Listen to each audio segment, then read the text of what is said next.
मौनी अमावस्या पर्व को लेकर जगत गुरु शंकराचार्य अवतेक्षा मुक्तानंद कल संगम नोस पर स्नान करने के लिए जा रहे थे, लेकिन प्रशासन की तरफ से ये कहा गया कि संगम नोस पर भीड़ ज़्यादा है, जिसके चलते वो पालकी से नहीं जाएंगे। हालांकि प्रशासन से उनने पैदल चलने का आग्रह किया, लेकिन अब हम जानेंगे कि आखिर पूरा विवाद क्या है, पूरा मामला क्या है। महाराज जी, कल आपको संगम नोस पर स्नान करने नहीं जाएंगे, क्या पूरा मामला है? और आज आपने प्रेस कॉन्फ्रेंस भी किया है। प्रेस कॉन्फ्रेंस हमने इसलिए किया कि कल प्रशासन के द्वारा 4 अलग अलग प्रेस कॉन्फ्रेंस की गई और जिसमें बहुत सारी असत्य और भ्रामक बातें बताई गई। तो हमको लगा कि प्रेस कॉन्फ्रेंस करके इन बातों का निराकरण कर देना चाहिए। इसके लिए हमने प्रेस कॉन्फ्रेंस की थी। जो प्रश्न पत्रकारों के मन में थे उनका जवाब देते हुए हमने सबको स्पष्ट कर देना उचित समझा, वो कर दिया हमने। जहाँ तक कल की बात है, कल हम जैसे पिछले 40 वर्षों से अपने शिविर से निकल करके जिस रूट से जा करके संगम में स्नान करते रहे हैं वैसे ही निकले, कोई नई बात नहीं थी। शासन प्रशासन यहाँ का सब जानता है कि हम कब से यहाँ आते हैं, सब हमसे परिचित हैं। जो नए अधिकारी आते हैं वो नहीं परिचित होते हैं, लेकिन वो पुराने अधिकारी उनको बता देते हैं कि ये ऐसे हैं ऐसे हैं। और हम लोग उसी तरह से निकले और निकल करके अपना चले जा रहे थे, किसी को कोई दिक्कत थी नहीं। आप बताइए कि संगम तक पहुंचने तक कहीं कोई किसी को दिक्कत हुई? कोई दिक्कत नहीं थी। जब पुलिस ने हमको रोका वहीं से तो बात शुरू हुई। पुलिस ने रोका और बड़े अपमानजनक ढंग से उन्होंने कहा कि पालकी से नीचे उतरो।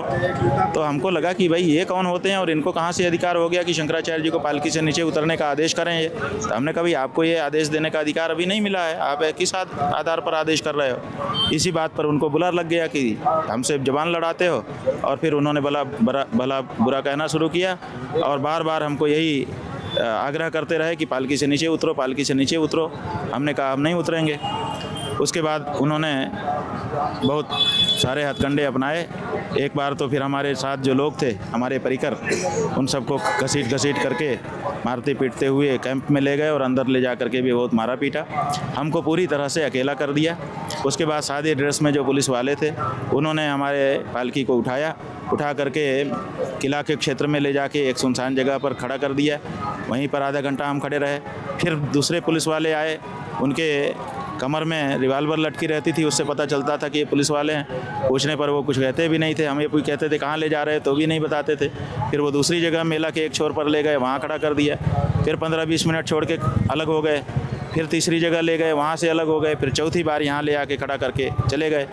तो हम इसीलिए यहाँ पे बैठे हुए हैं। महाराज जी, पुलिस के अधिकारियों द्वारा ये बताया जा रहा है कि आपसे आग्रह किया जा रहा था कि आप पैदल स्नान करने जाएं। आखिर पालकी की परंपरा क्या है? ये ऐसा है कि शंकराचार्य तो सदा पालकी से ही जाते रहे हैं। आप यहाँ माघ मेले का इतिहास निकलवाइए और कुंभ का इतिहास निकलवाइए, सब देख लीजिए। शंकराचार्य सदा पालकी से ही गए हैं।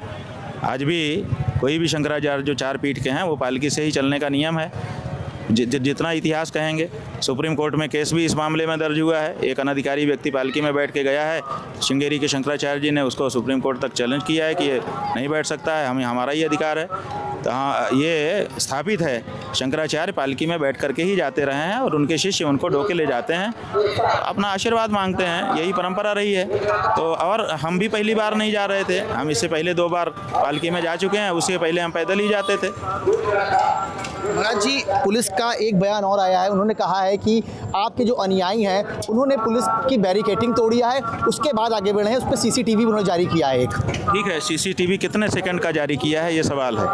आपके थोड़े से देर का जारी किया गया होगा। हम आपसे अनुरोध करेंगे कि आप उनसे मांगिए कि इनका जो काफिला है वो जब आया तब से लेकर के जब चला गया, पूरा पार हो गया, तब तक का सीसीटीवी दीजिए। तो आप अगर पूरा देखेंगे तो आपको पता चलेगा, जो हमने अपनी आंखों से देखा है पालकी पे बैठ करके, क्योंकि हम उस जुलूस में सम्मिलित थे। हमारे साथ के जो लोग थे उनका नेतृत्व हमारा कोई व्यक्ति नहीं कर रहा था, पुलिस का ही व्यक्ति आरक्षी कर रहा था। और वो आरक्षी हमारे कैंप से हमको लेके पायलट कर रहा था। उसने हमसे कहा था कि हम आपको लेके, हमारी ड्यूटी लगी है संगम तक ले जाने की। तो हमने कहा ठीक है, आप जैसे ले चलेंगे ले चलिए, आप ही आगे रहिएगा। तो आगे गया।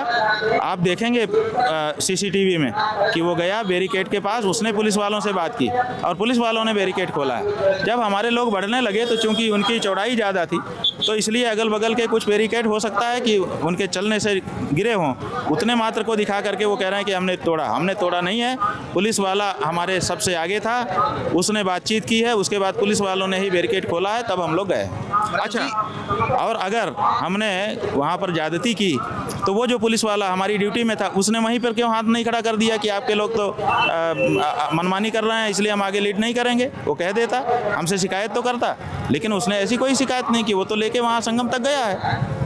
तो इसलिए उनकी ये बात बिल्कुल गलत है। आप पूरा CCTV मांगिए। महाराज जी, शिविर में एक बाबा सतुआ बाबा भी हैं, उनके लिए पूरा VIP प्रोटोकॉल जाता है, बुलडोजर से स्नान करने जाते हैं वो, लेकिन आपके लिए रोक क्यों? हम गौ रक्षा की बात कर रहे हैं। हम कह रहे हैं कि गौ रक्षा करनी होगी अगर सत्ता में रहना है तो। और सतुआ बाबा इस मामले में कुछ नहीं बोल रहे हैं। वो कह रहे हैं आप सत्ता में रहिए, जो करना हो सो करिए। इसलिए उनको छूट है और हमको छूट नहीं है। ये जो भाजपा की सरकार है, चाहे केंद्र में, चाहे उत्तर प्रदेश में, या चाहे किसी भी दूसरे राज्य में, ये गौ रक्षा नहीं करना चाहती है। ये गौ हत्यारों से चंदा लेने लगी है पार्टी और गौ हत्या को बढ़ावा दे रही है। इसके कार्यकाल में गौ मांस का निर्यात भारत से बढ़ गया है। इसीलिए गौचर भूमियों पर सबसे ज़्यादा भाजपा के कार्यकर्ताओं ने कब्जा किया हुआ है। तो गौ रक्षा की बात अगर मानी जाएगी तो गौचर भूमियों से कब्जा हटाना पड़ेगा और चंदा जो मिल रहा है वो बंद हो जाएगा।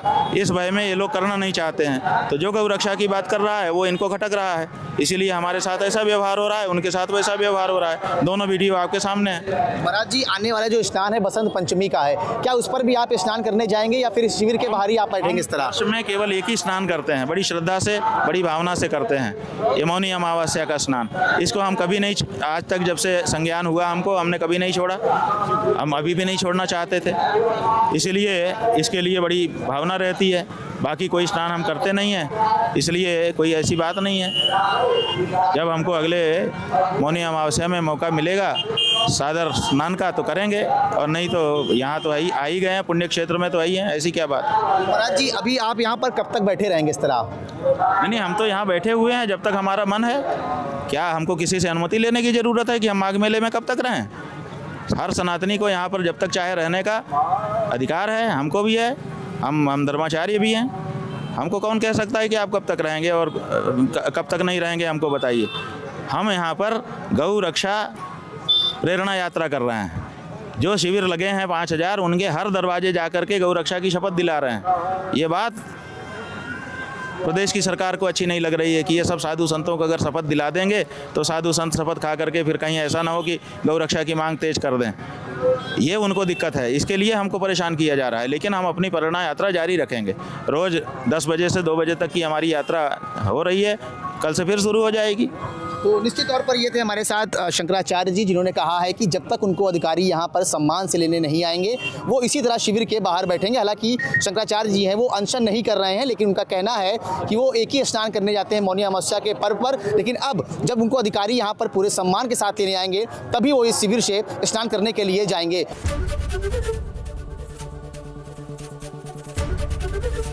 ABP गंगा, खबर आपकी, जुबान आपकी।